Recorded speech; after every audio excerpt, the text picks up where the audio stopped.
Obviously, you're reading something. Yes, I am. So I made sure we good. So welcome back to the Woman 12 Experience radio show live here on our Facebook page. We're very excited to be here with actress Karen Vicks. How are you today? I'm good. I'm really, really good. I'm excited for this conversation. Thanks for agreeing to me and me via Zoom. I know it's a different atmosphere, but basically we'll get right into it. So first of all, how was your week? Pretty good.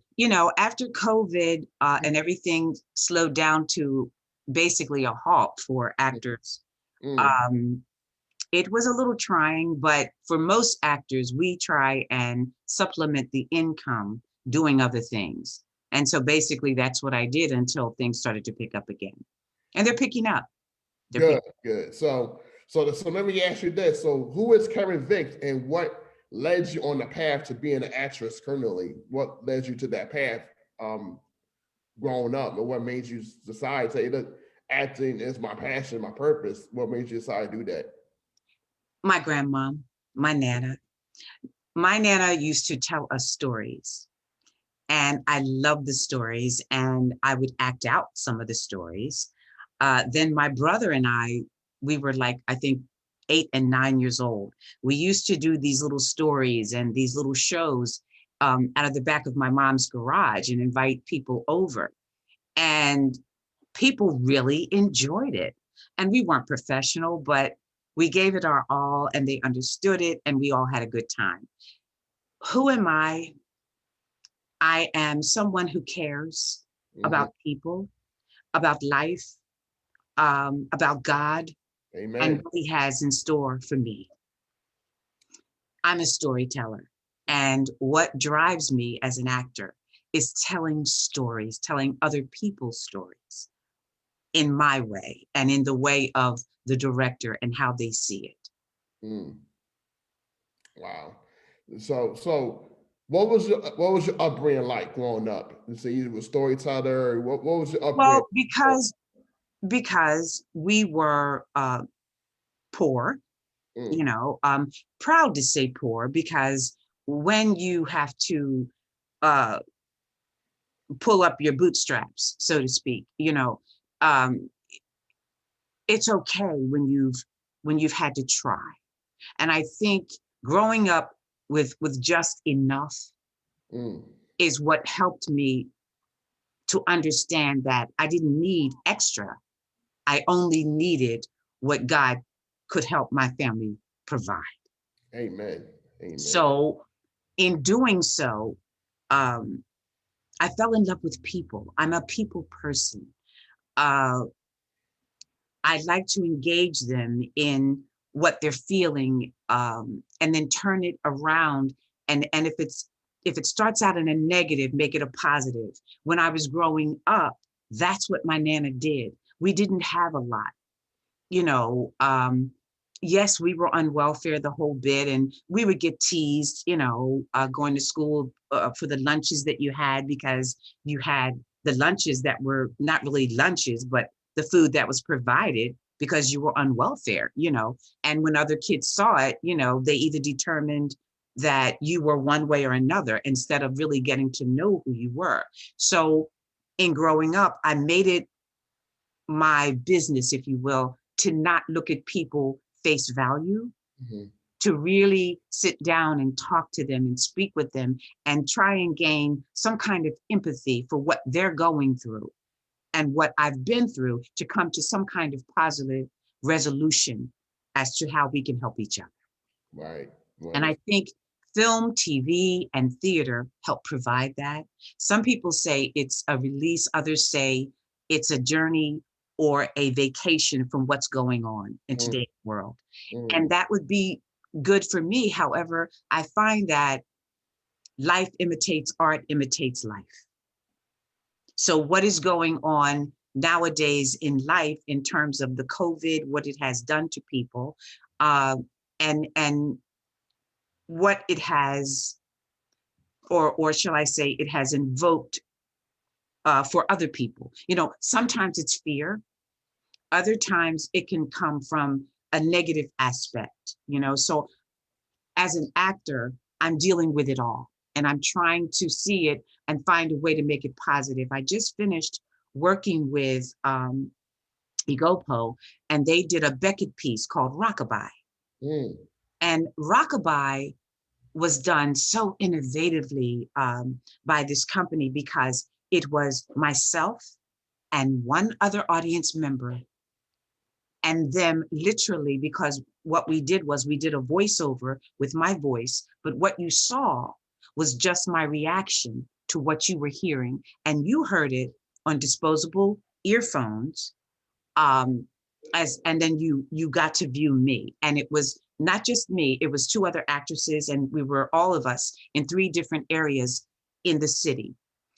What I learned was that in doing this piece, people came to my window to watch me, but it was also a thing of them understanding and feeling a certain way because they had gone through COVID and they could not touch or could not relate to their loved ones who had been hospitalized or who were elderly. So having this window and me being in front of it, and we're not able to touch each other, but you can feel what I'm feeling because you're listening to what I'm saying. I think that is the art helping what is going on in life. Wow. You know, it was amazing. You know, yes, I was there to entertain, but for me, I was there to connect. And I believe that all three of us connected with the people that came to see us. It Mm. was a 3-hour slot. We did up to 15 people, and it was 10 minutes, and it was over. But for those 10 minutes, I believe we had a connection. Mm. Wonderful, wonderful. So let me backtrack to what you said, Sure. because you said earlier, but you grew up poor, but you kind of like use that as more as like aspiration for you to keep going. So like me and you are similar because me and my mom grew up on welfare, and but we took it as like we appreciate it and we appreciate the little things, and we didn't think about until this thing's going up and having the big things, but having like a roof on our head, having food on the table, that made us be fulfilled at that time. And then I knew we was gonna get a big break. You know, my mom, Mhm. you know, been working this job there for 25 years on next month. You know, she didn't work for like first 14 years of my life.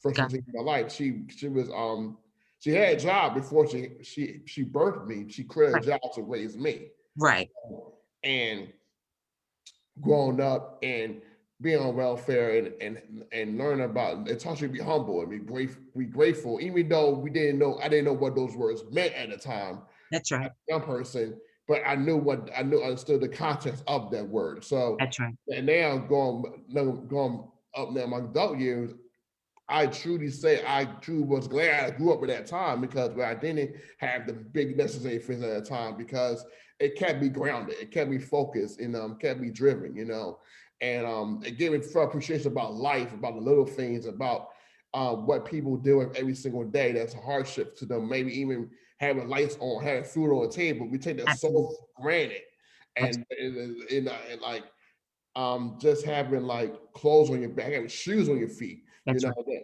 and you know, that makes you more grateful, appreciative of what life is. And that's right, you spoke about recently about the actor thing, you did that 10 minutes thing with another person. So and that fulfills you, that gave people whole inspiration at the time during COVID. Now, so you've been acting, I don't know how long you've been acting, but what well was over 40 some odd years. wow. Whoo! Yeah. That's it's a lot of wisdom, a lot of experience, a lot of ups and downs. So what was your do you recall your first big break saying that okay, I can do this and this is something I can do for the rest of my life? Yes, but let me explain. I think that it's a misnomer when people feel like when you do the work that we do, that because they see you on stage or they see you in a TV show that, oh, wow, this person is well, well off or well Right, represented. right. Film, theater, and TV don't happen that way. Mm, I was doing theater Oh, for about a good 10 to 15 years before I was asked to do Beloved. When I got a chance to do Beloved, I then said to myself, yeah, I can do this. However, prior to that, I was still doing film. I was still doing TV. I was still doing voiceover work. I was still doing theater work. It wasn't enough, and it never will be unless we're working in what we call a show that comes on every week or something like that. Let me just say, it doesn't mean that we're not working. It just means that the longevity of what I do only means I'm only as good as my next gig. Hmm. So what has kept me grounded is the fact that I know in my heart, I'm only here, but by the grace of God. I'm Amen. only here because I have worked hard to put myself here and I continue to work hard. It's not something that's given to you. It's something you work for, All right. you know? Right. But I think Beloved, when I got a chance to work with some really, really well-known folks, to sit down and talk with them, I think just having the experience with people is one thing, but when you have an opportunity to sit down with some of these folks that means so much to so many people, and you realize, wow, they're just like me, Mm. you know, they may not have the worries I have, but they still have worries. Right. They may not have the needs that I have, but they still have needs. Hmm. So nothing escapes you, if you will. You know, I've done some great work with some phenomenal people. I wouldn't even kid you on that, but it doesn't make me special unless I'm special to God. Amen. You Amen. see, so you know, I'm doing what I believe I came here to do. And that is tell other people's stories, to reach other people, to show that it doesn't always have to be about how much do you have and how much I can get, Right. you know? So this field is survival. You know, I've lost some friends, not just with COVID, but because sometimes in this field, if you excel, and I'm not going to say that is true of all people, but sometimes when you excel, the very people that you felt were your buds and, you know, hey, you're going to hang with this, they're the very people that kind of move away. Mm. And I'm not going to sit here and tell you I know why, because I don't. I'm not going to label it because I cannot label it. And I try not to label people anyway. But I will say that this is a lonely profession if you're really, really seeking to be the best you can be, because a lot of people don't get it. They don't understand it. It's long hours. Um, it's wow. It's difficult because if you're not the right person, even though you may have all the talent in the world, if you don't match with what the director, the producers, the TV show, the storyline, if you don't match with any of that, then you don't get the job. It doesn't mean you're not good enough. It Hmm. doesn't mean that you're not qualified. It just means you didn't fit. So for a lot of actors, it's like the crabs in a barrel. You know, I'm going to feel happy for others because I've had those experiences. But for the actor who's still struggling, they may see me as a problem. You know what I'm saying? Right. Right. Um, and so therefore the actor then has to deal with, wow, I had friends, now I don't have friends. You know what I'm saying? And let's be honest, if they were your friends, they were going to be your friends regardless. Right. Exactly. You know what I'm saying? But Hmm. God teaches me that sometimes you have to suffer Mm. in order to reach people. Right. So, you know, I think when an actor buys on to creating and telling other people's stories, they have to also buy into the fact that they're going to suffer just a bit. Mm. Mm. Wow. That's something that you didn't know that you got as actors you suffer because of the longevity of the shows and people come and go out of your life. So, That's exactly right. let me ask you a question about this. For those people who are watching, who are or people who aspire to be actresses and get into film, television, theater, what advice you give to them now that you wish you had gotten when you started? Learn the profession. Mm. Learn what it takes to do film. Learn what it takes to do professional theater.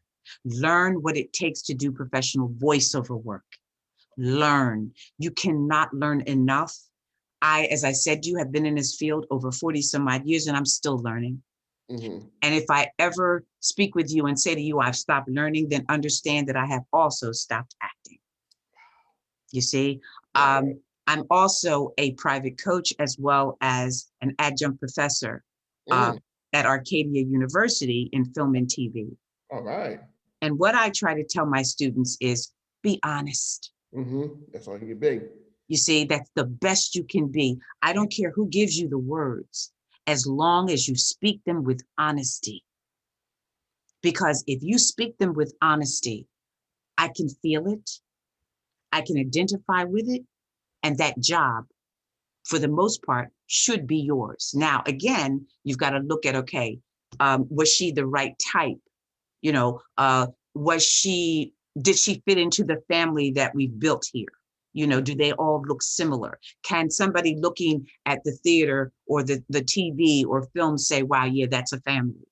Or are they going to look and say, oh, wow, so she's the mother? Oh, no, they don't look alike. You know what I'm saying? Right. So it's all based on honesty. It's all based on every opportunity that you're given. I try not to turn down many things. I'm a union actor. So therefore, there are constraints. Okay. However, I'm always open to helping other people to live their dream. That's what I'm about. That's what I've always been about. Can I be stern at times? Yes. Is my program tough? Yes, sir. Because this field is tough. And if Mm. I give it to you and sugarcoat it, the moment you go out there, the first person you're going to blame is me. Mm. Well, she told me, no, I cannot tell you. I cannot guarantee work because I'm not the one choosing you. Mm. You see, it's all subjective. So I say to them, if this is really what you want, then learn it, understand it. Don't look at it as, oh, everybody's going to look at me and, oh, I'm this special person. We're special because we're here, because God allowed us into this world. Right. Amen. You know, so that's what makes us special. You're not special if you get on a TV show. You're not special if you get into film. You know, you're special because you feel special because you're a child of God. Right. It's special because you're able to use the monies that you're given and pay for something that was a bill that you couldn't pay for before. But because you were given this opportunity, the money is there. Now I can pay that bill. And at the same time you pay the bill, I always say, divide that money because you don't know when the next influx is going to come. So you put some aside for the future, you put some aside for a bill, like you literally pay a bill. And then the rest of it, you live on it. Mm. You don't live outside your means. You don't go running to the store to buy the latest and the greatest, because for me, all that gets thrown out at the end of the day. Mm-hmm. Right. And you cannot wear it forever. Mm-hmm. You know, you cannot use it forever. And I think that if students really understand that this is not an easy profession and that folks are going to turn you down twice as much as you're hired, if you can understand that and it doesn't bother you, if this starts out as a hobby, not as your main employment, then I say if you've got talent, then you'll get your successes. You Right. really will. But Mm-hmm. don't come into it saying, I'm going to be an actor and I'm going to do, that's beautiful as an affirmation. That's beautiful as a desire, you know, something to get you going. But at the end of the day, you have got to pay bills. You have got to live. So you've got to find a job that will allow you to go into audition. And because of COVID, it's easier now because everything is by the computer. Right. Literally, you're Right. in your home, you know, and even when you go to sets, they are so involved in people not getting COVID or not getting sick that you are so far away from each other. It's not as personable as it was before. And with my field, it's a hurry up and wait in terms of film because you don't know when you're going on. In terms of theater, it's every day. It's every day. It's a certain time. And so you have to be up every single time. In theater, you need to change up just a little something to make it rich for the next people who come. See, these are all things that even if you go to school for it, you don't know that until you get involved in it. Wow, that's some wisdom too, because you talk about like doing the work and and being grateful for what you have, and talk about financial literacy too. Talk about that, save your money and budgeting. You know what I mean? Because you never know when you get that next opportunity. So That's exactly right. to live beyond your means, and you talk, and that's something that a lot of people didn't know about the money part. They say the money say, "Oh, I'm doing this, I'm making good money," but you never know when your next job will come or That's right. next opportunity comes. So you got to make sure you save that money, and then meanwhile, for a rainy day, something may happen, you have that money aside. So you blowing all for things that you really don't need. And in the day, like you said, get thrown away. That's So exactly right. so what is next for Karen? What is next for you? Well, right now, I'm auditioning for shows. I'm auditioning for companies, insurance, car companies, running the gambit, if you will, waiting and hoping for the next theater opportunity, and then putting out more feelers for people who need my talent. The thing about this field is that your headshot is your calling card. Mm, And I say to everyone, a headshot is just what it says. It doesn't mean that you have to put on, for the women, a lot of makeup, because if you do, they're gonna look and say, okay, well, if you audition for me, I need you to do it without makeup. Now, what are you gonna do? Because right. that's the real you. You see what I'm saying? When they get a head and shoulder shot, I see sometimes, my ladies, your top is too low. It's not about anything but about this face having to do, and your talent, with the next project. So those things I want young people to understand. Don't go in there with an everyday photo. Go in there with a professional headshot that doesn't make you look, for the women, like you are this bomb. And then when you take off all the makeup and all the extras, there's just you. Let them see who you are. And then if you want to dress that up, go for it. Right. But when you go in and you're so polished, for the guys, a beautiful shot is you natural. It's you walking down the street. Some photographers will say to you, I'm going to take you outside. You see? And that's because that's natural lighting. And they get to see the actual person, not all the extras. You Right. know, if you have to, um, as I did, as a matter of fact, this morning, and I'll be doing it for the next 3 or 4 days. If you have to tape in your home, find a nice natural light. You should be standing in front of something that is a darker hue, meaning like a blue. Grays are good, but sometimes gray has a tendency, especially for people of color, to make us more not vibrant, if you will, make us more subtle. Sometimes you want to appear vibrant. So using a blue backdrop, one that's rich in color, never red because it counteracts with your camera, never green because the green screen, most people know that, is when they want to put other things in front of it. So it's also one that will turn your skin as well. You just have to be aware of that. You don't need so much light that you are, like, for instance, I've got light coming through my window so you see it. You don't need light like that, and you don't need disturbances behind you. It's about you, the camera, and what the person that wants you to audition wants. Those are the things that you have to do to get yourself started. After that, it's called homework. Never go into an audition where you don't, especially for theater, you go into an audition and you almost know the words. If you get a call back, all of that should be known. Mm, You should literally be off book for whatever they gave you, because that's how they can see whether or not you're equipped to do what they need you to do. In terms of film and TV and commercials, same thing. Commercial is what it says. Commercial means that I'm not going in there with long tips on my fingernails. I'm not going in there with the lashes, and I'm not disrespecting anyone who wears false eyelashes. I do myself at times when they're needed, but you don't need that for that. You Mhm. see, they just want to see who you are. Some of them will even say to you, tell me a story. If you cannot tell a story where you make somebody laugh, then that's not good. They want to hear something uplifting. You see, they want to know, can you uplift me if I'm down? Because that's what people are looking for. They're looking for something to take them away from everything that they're going through during COVID, about their job, about the money that they need or don't have, about the rent. They don't need to be reminded of that. They come to us so they can escape.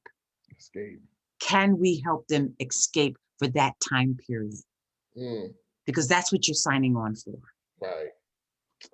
And last question, where people can follow you to get information about you, your tips and your story. So maybe also for those who go to Mago Arcadia, how to take your class. So where people can find more information about you. Well, I have Ascension Galleries .com. No, Ascension Galleries at gmail.com, excuse me. Where if you have questions, if you want to reach me, please feel free. It's an email address.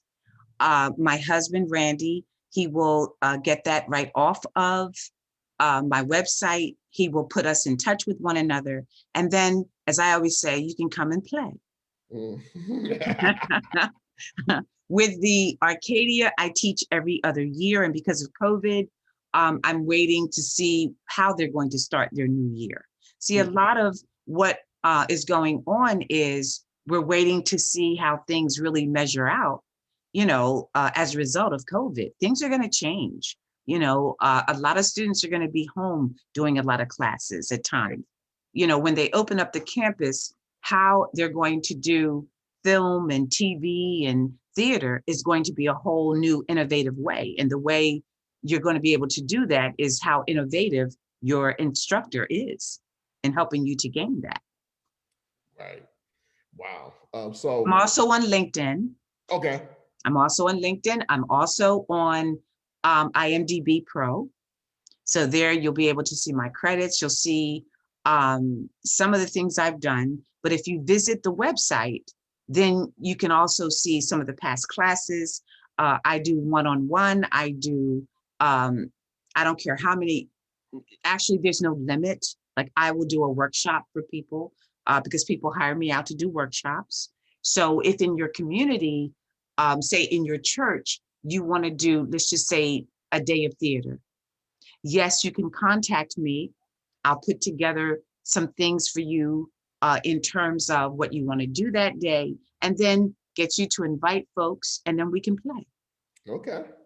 Yeah, Wonderful. Wow, Miss Karen Vicks.